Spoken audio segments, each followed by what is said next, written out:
Näin. Etenemmekin jo sitten tänne lantion puolelle ja ryhdymme nylkemään linnun selkäpuolta. Lisäämme jälleen perunajauhoa. Pitääksemme rasvan ja veren pois höyhenistä oikein reilusti. Ja jatkamme nylkemistä selkäpuolelta. Linnun selkä on melko helppo nylkeä. Hiukan voi käyttää veistoapuna suurempien lihasten ja jänteiden katkaisussa. Muuten nylkeminen etenee varsin näppärästi sormia apuna käyttäen. Kuten näette, lintua voi käsitellä melko voimallisestikin. Selkänahka on pian irrotettu ruhosta. Täällä siipien lähellä on muutamia jänteitä, jotka on taas hyvä katkaista veistä apuna käyttäen. Tässä on linnun siipi. Tämä on ruhon selkäpuoli. Siipi irrotetaan ruhosta olkanivelestä.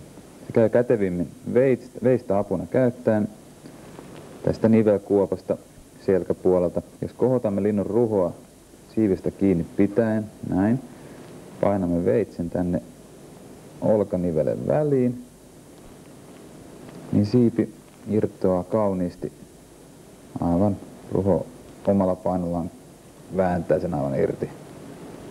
Veitsellä hieman autamme, ratkomme lihaksia ja jänteitä, kunnes siipi on näin erillään ruhosta. Tässä on nyt siis olkaluun pää ja täällä on sitten linnun ruho, tämä nivelen paikka ruhossa. Sama toimenpide toistetaan toiselle siivelle. Aivan samalla lailla veitsellä olkanivelestä poikki kannattelen tästä linnun ruhoa, noin ruho omalla painollaan, vääntää siiven irti, näin, siipi on tässä jo erillään.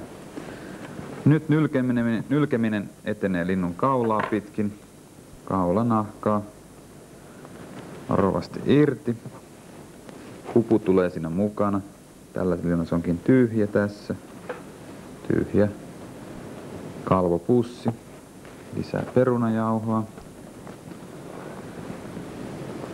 Vedän hiljaa päätä täältä kaulanahan läpi. Tätä kutsutaan tuppeen nylkemiseksi. Nyljen linnun pään tuppeen. Useimmilla linnuilla pää voidaan nylkeä tuppeen, muutamia tikkoja tai suurin osa tikoista ja muutamia sorsalintuja lukuun ottamatta.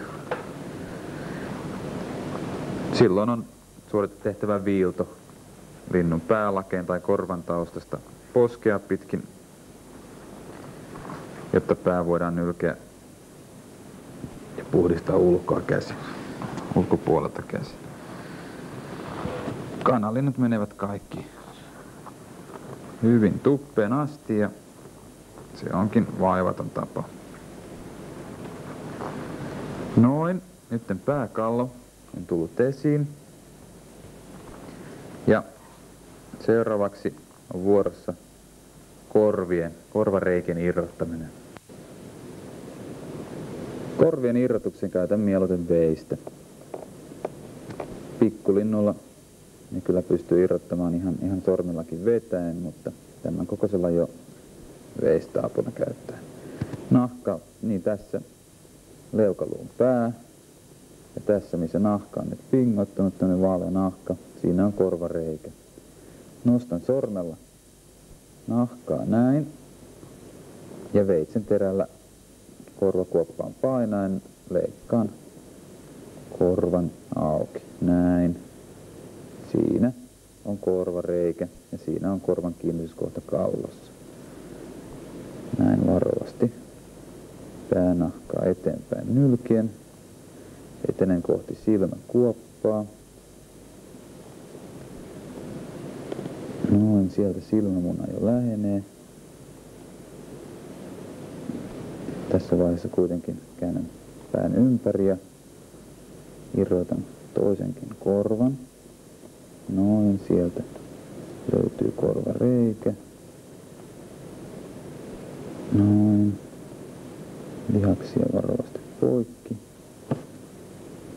Ja sama tälläkin puolella. Nyljen eteenpäin kohti silmämunaa. Noin. Kun silmien vuoro tulee, jännitän jälleen nahkaa nostamalla sitä sormillani ilmaan näin.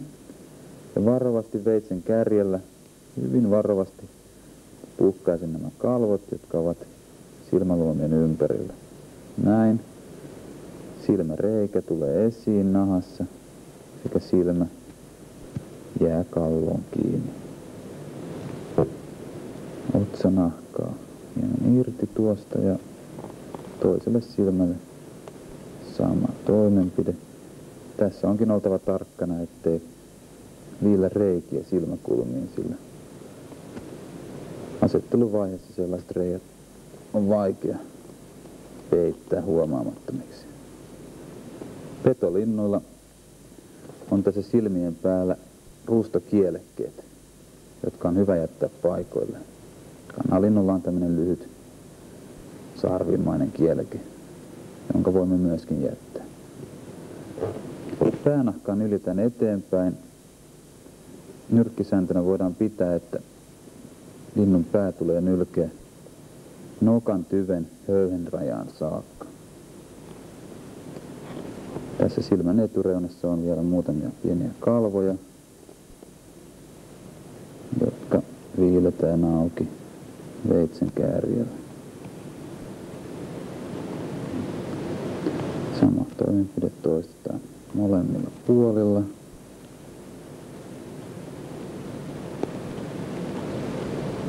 Sekä pään alapuolella. Nyt kun pää on ylety tuppeen, hyvä poistaa kieli viiltämällä tästä leukaluiden välistä. Hieman veitsellä.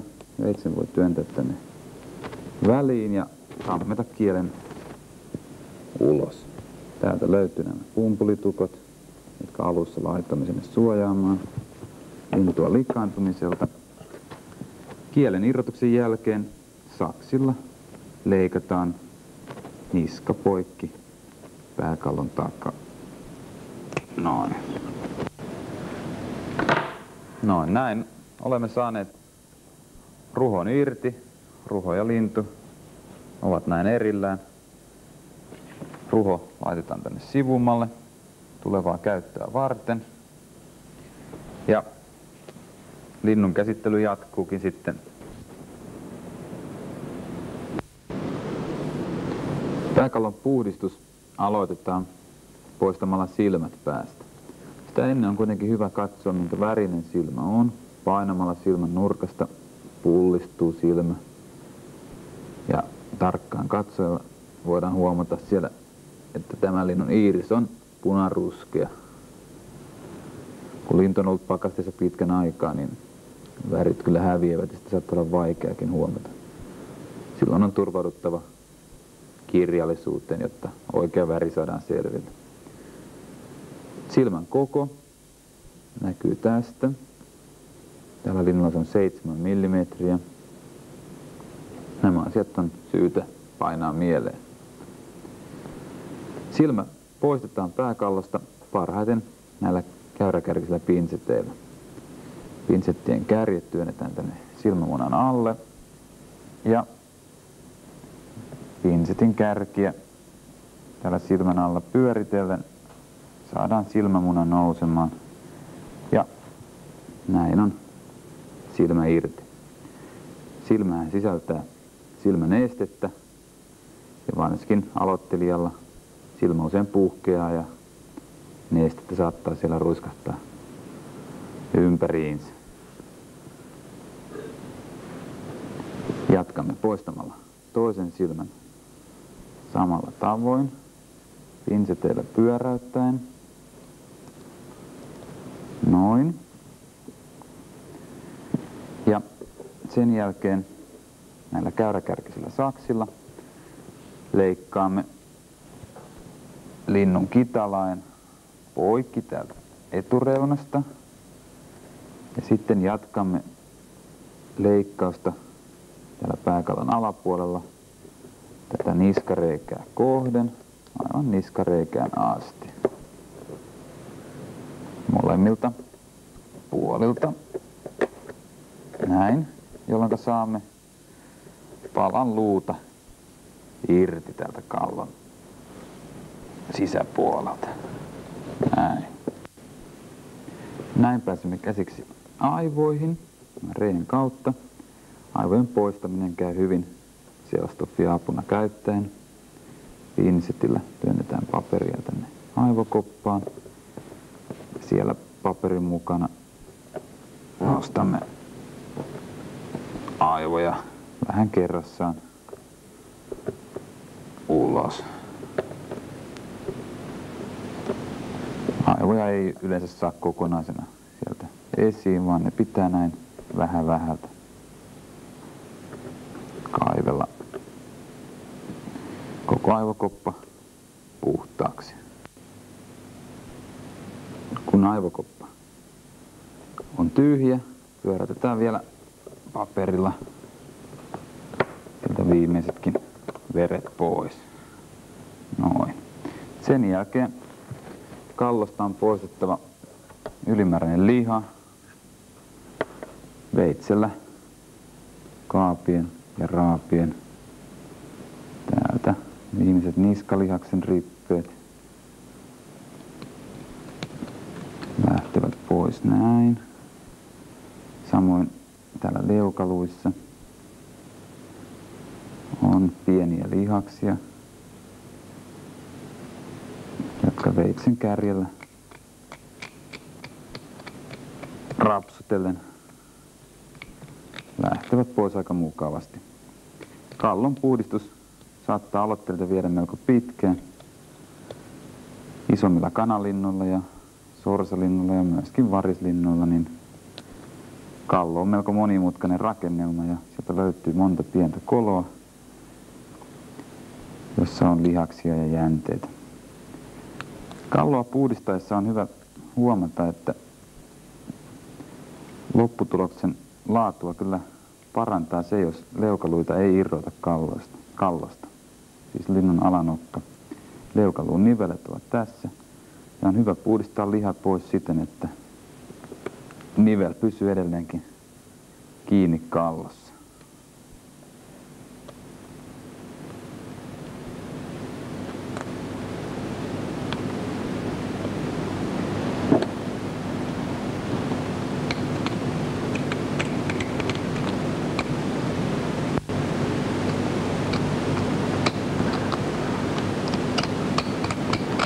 Noin. Kun pääkallo on putsattu, niin on kaulanahan puhdistuksen vuoro. Kaulanahassa on jonkin verran rasvaa, kalvoja ja jänteitä. Nyt nahka on kuitenkin todennäköisesti kuivunut tämän pääkallon putsauksen aikana niin paljon, että sitä on syytä kostuttaa. Ruiskutamme vettä kukkasumuttimella ja esimerkiksi kynsillä varovasti vetäen pystymme poistamaan suurimman osan jänteistä ja kalvoista.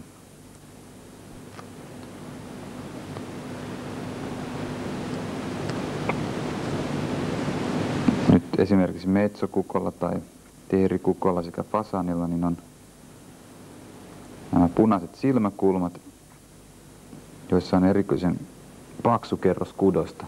Se on hyvä vuolla veitsellä ohuemmaksi, jotta sinne täyttövaiheessa voidaan laittaa savea ja saada alue pullottamaan niin kuin elävälläkin linnulla.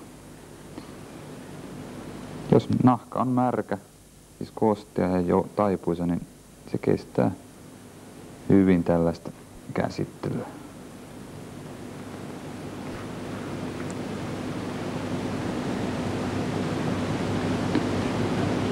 Noin silmäkulmat puhdistetaan.